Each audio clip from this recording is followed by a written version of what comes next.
Hey, how's it going? Today we're going to have Gwen Burning on the show today, and I'm going to ask her a few questions about the Dakota Access Pipeline. Thanks for coming. You're welcome. Thanks for having me. Okay, so the first question I have for you today is, can you start with a brief background with regard to the issues of the Dakota Pipeline and how they're being resolved? Yeah, so the background on this is that there is a pipeline that is going from 4 states to help efficiently move crude oil to Illinois and make America less dependent on foreign oil. However, the pipeline route has been switched a couple times, and now it is affecting the Sioux Indian tribe a lot more than it was originally, and it could affect burial sites that they have and potentially their water source.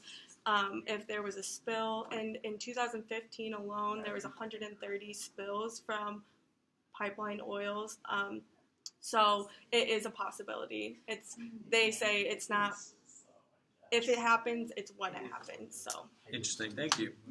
Can you give me a specific example, like you were talking about with the burial sites and the water problems, where the tribes feel as if the region is being disrupted?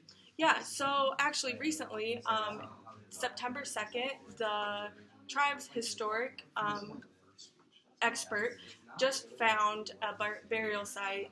He found a Big Dipper constellation marking, and that is a sign that one of the tribe's most highly respected leaders is buried near that area, and it is directly adjacent to the path of the pipeline. So it is a very high chance that that area will be affected because of this pipeline.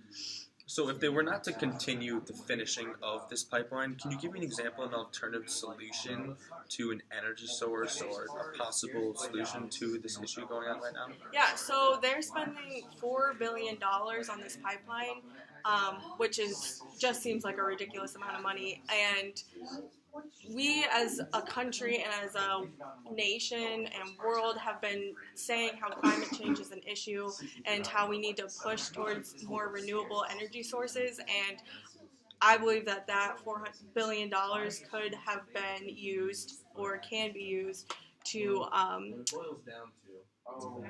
establish better options for our renewable energy, because right now we don't have any that can support what we need, and it's definitely something that's going to need to be in the future. So, Okay, great. Thanks for coming on the show today, Gwen. thank you.